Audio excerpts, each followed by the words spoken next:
عزیزان گرامی، وہاں جاتے ہی سب سے پہلا عمل جو کرنا پڑتا ہے وہ طواف قدوم ہے۔ یہ سنت ہے۔ طواف قدوم عام طور پہ 7 ذی الحج کو یا 8 ذی الحج کو کر لیا جاتا ہے۔ طواف قدوم کے بعد منا کی تیاری کی جاتی ہے اور منا چلے جاتے ہیں۔ منا میں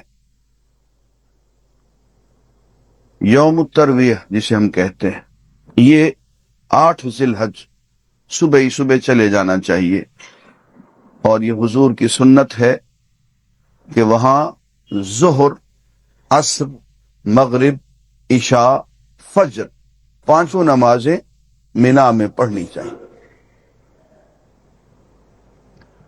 صبح کی نماز وہاں سے پڑھتے ہی عرفات کی طرف روانہ ہو جانا چاہیے، اور کوشش یہ ہو کہ دوپہر سے پہلے پہلے میدان عرفہ میں آپ پہنچ جائیں۔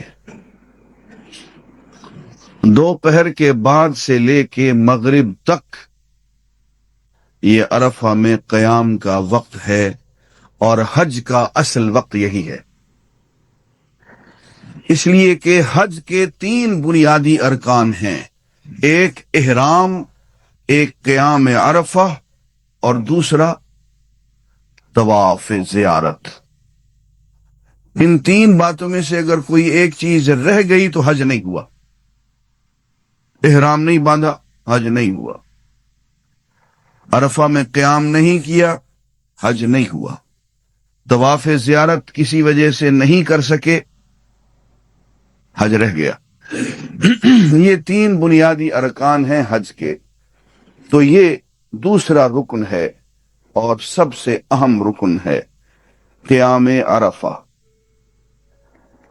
عزیزان گرامی، قیام عرفہ میں جاتے ہی لوگ جھگڑا شروع کر دیتے ہیں، بحث شروع کر دیتے ہیں کہ جی ظہر اور عصر یہاں پڑھیں یا وہ مسجد نمیرہ میں جا کے پڑھیں، ظہر اکیلے پڑھیں یا ظہر عصر ملا کے پڑھیں۔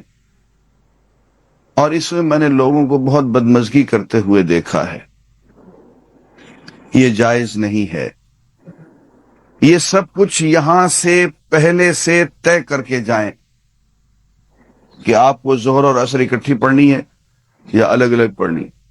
اگر آپ کو کوئی بحث کرنی ہے تو یہاں کر لیجئے کسی سے، آپ کو کوئی تحقیق فرمانی ہے تو یہاں کر لیجئے، وہاں اس کا موقع نہیں ہوگا، اور وہاں کسی سے الجھنا، بحث کرنا، جدال کرنا یہ جائز نہیں ہوگا، یہ جائز نہیں ہے۔ یہ سب کچھ یہاں سے پہلے سے طے کر کے جائیں کہ آپ کو ظہر اور عصر اکٹھی پڑھنی ہے یا الگ الگ پڑھنی۔ اگر آپ کو کوئی بحث کرنی ہے تو یہاں کر لیجئے کسی سے، آپ کو کوئی تحقیق فرمانی ہے تو یہاں کر لیجئے، وہاں اس کا موقع نہیں ہوگا، اور وہاں کسی سے الجھنا، بحث کرنا، جدال کرنا یہ جائز نہیں ہوگا۔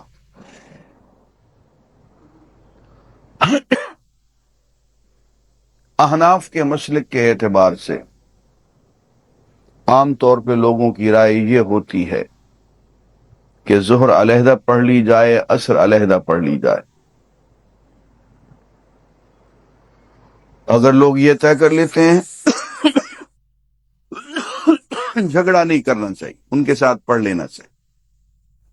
اگر وہاں جس کیمپ میں ہے، اگر لوگوں کی مجموعی رائے یہ بنتی ہے کہ ظہر اور عصر ملا کے پڑھ لیتے ہیں تو ملا کے پڑھ لینا چاہیے، جھگڑا نہیں کرنا چاہیے۔ دونوں طرح سے جائز ہے۔ جن لوگوں نے اس طرح سے کہا ہے ان کے پاس بھی دلائل ہیں، جن لوگوں نے اس طرح سے کہا ہے ان کے پاس بھی دلائل ہیں، مگر جھگڑا کرنے کے لیے مجھے کوئی دلیل نہیں ملی، اس لیے جھگڑا بالکل ناجائز، بحث مباحثہ مناظرہ بالکل ناجائز، اور جس طرح سے بات وہاں طے پائے کر لے۔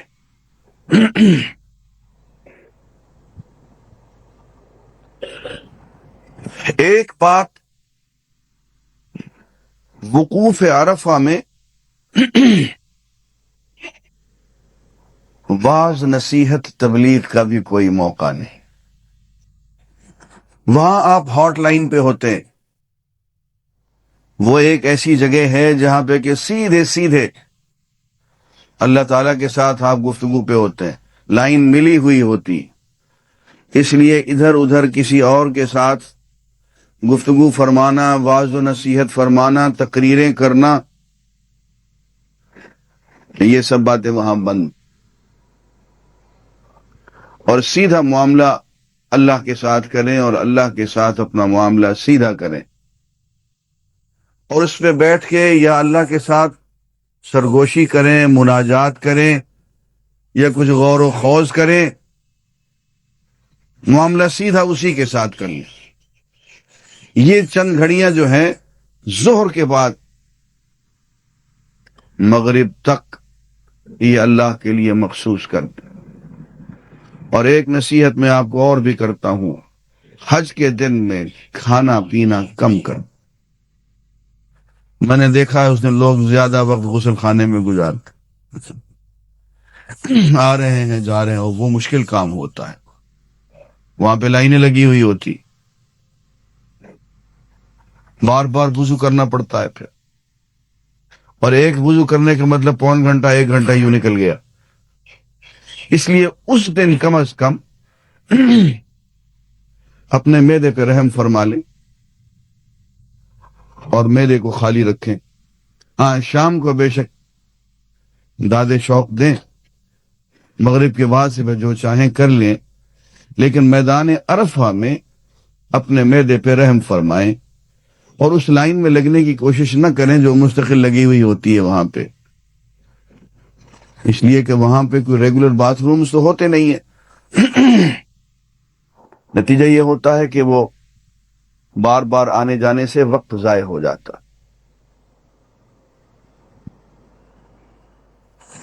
اور میں نے اس دن یہ بھی دیکھا ہے کہ بعض لوگ وہاں پہ بھی محفلیں سجانے کے موڈ میں ہوتے ہیں، جلسے کے موڈ میں ہوتے ہیں، تقریر فرما رہے ہیں، نعت خوانی فرما رہے ہیں، مجلس ذکر فرما رہے ہیں. بھائی اس کا کوئی موقع نہیں. وہاں تو 1 to 1 معاملہ ہوتا ہے.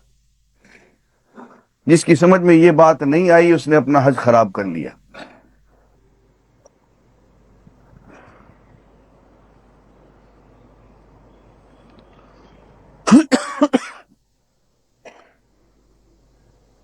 میں جب حج کرنے جا رہا تھا تو مجھے ایک صاحب نے بتایا اور ٹھیک بتایا.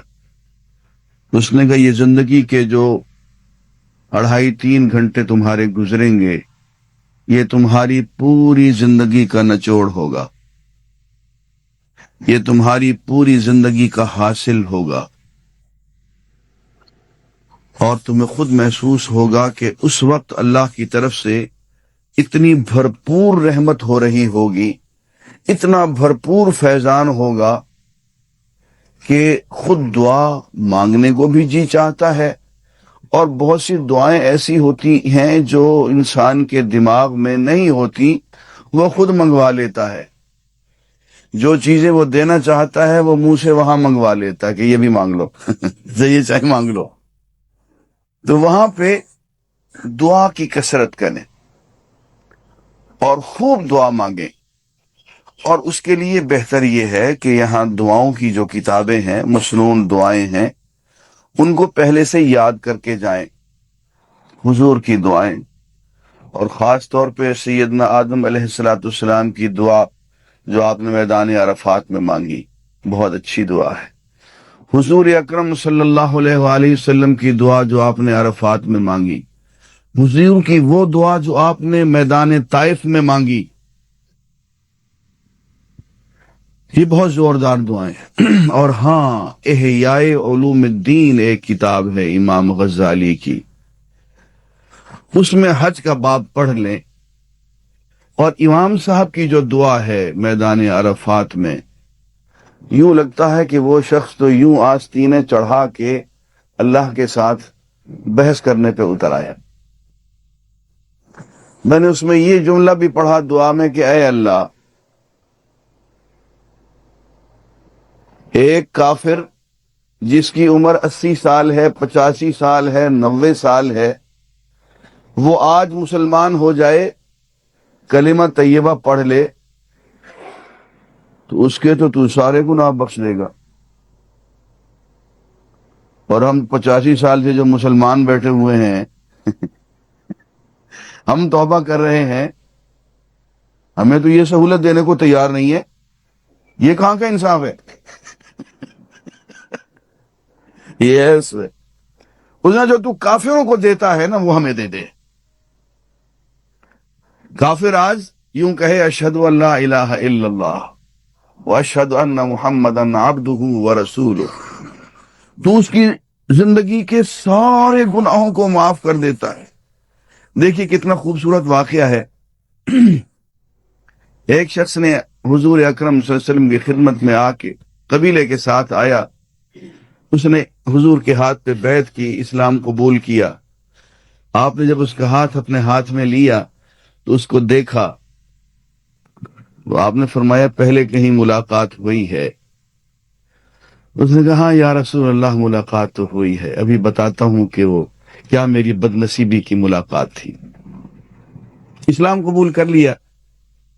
اس نے کہا یا رسول اللہ میں فلاں دن مینا میں آپ دین کی دعوت دے رہے تھے، میں نے آپ کے ساتھ بہت بد زبانی کی تھی، میں نے آپ کے ساتھ بہت انتہائی بد سلوکی کی تھی، اور آپ مجھے دیکھتے رہے اور آپ نے مجھے کچھ بھی نہیں کہا. مجھے وہ دن بھی یاد ہے اور اب یہ گھڑیاں بھی یاد ہیں، اور اب میری سمجھ میں نہیں آتا ہے میں کیا کروں. آپ میرے لیے دعا فرما دیں، اللہ تعالیٰ مجھے اس دن کی گستاخی اور بے ادبی معاف فرما دے. حضور نے فرمایا وہ معاف ہو چکی، اس لیے کہ اسلام میں آتے ہی سب کچھ معاف ہو جاتا ہے. دین قبول کرتے ہی دین سے پہلے کی ساری گمراہیاں، سارے گناہ، صغیرہ کبیرہ جتنے بھی ہیں سب معاف ہو جاتے. تو امام غزالی کہتے ہیں کہ تو کافروں کے ساتھ تو یہ نرمی برت رہا ہے کہ وہ بڑے سے بڑے گناہ جو وہ کر چکے 80 سال، 85، 90 سال، وہ تو ایک کلمہ پڑھنے سے معاف ہو جاتے ہیں. اور ہمارے لیے کیا ہے جی؟ ہمیں وہی کچھ دے دیں جو تو کافروں کو دیتا ہے. تو وہ بہت زوردار دعا ہے امام غزالی کی. وہ ضرور پڑھ کے جائیں، بلکہ اس کا کچھ حصہ یاد کر کے جائیں. مجھے لگتا ہے کہ اس دعا سے اللہ کی رحمت جوش میں آ جاتی ہوگی. وہ اللہ کے ساتھ بہت، اس شخص نے بہت مباحثہ کیا ہے، بہت مجادلہ کیا ہے اس نے اللہ کے ساتھ. تو عزیزان گرامی، یہ چند لمحے جو ہیں یہ زندگی کا خلاصہ ہے. زندگی کا خلاصہ وہی ایک لمحہ شوق جو تیری یاد میں اے جانے جہاں گزرا ہے. اس کو زندگی کا خلاصہ بنا لیں.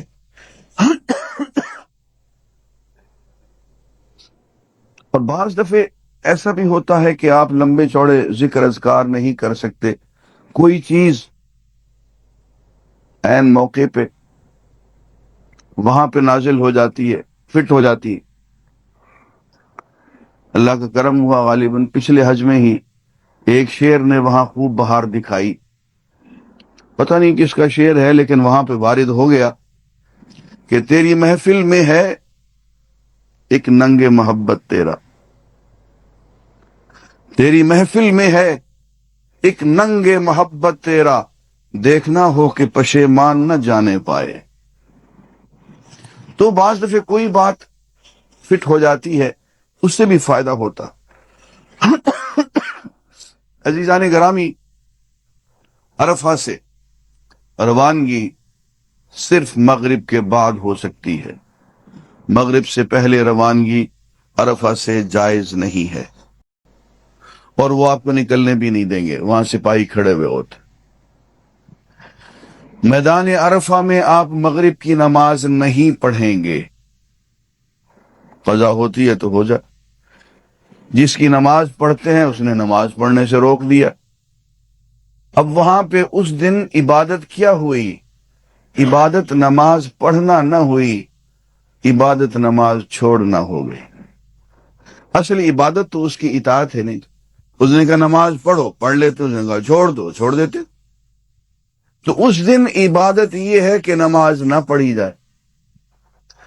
آپ مزدلفہ روانہ ہو جائیں گے مغرب کے بعد. آپ آدھی رات کو پہنچے،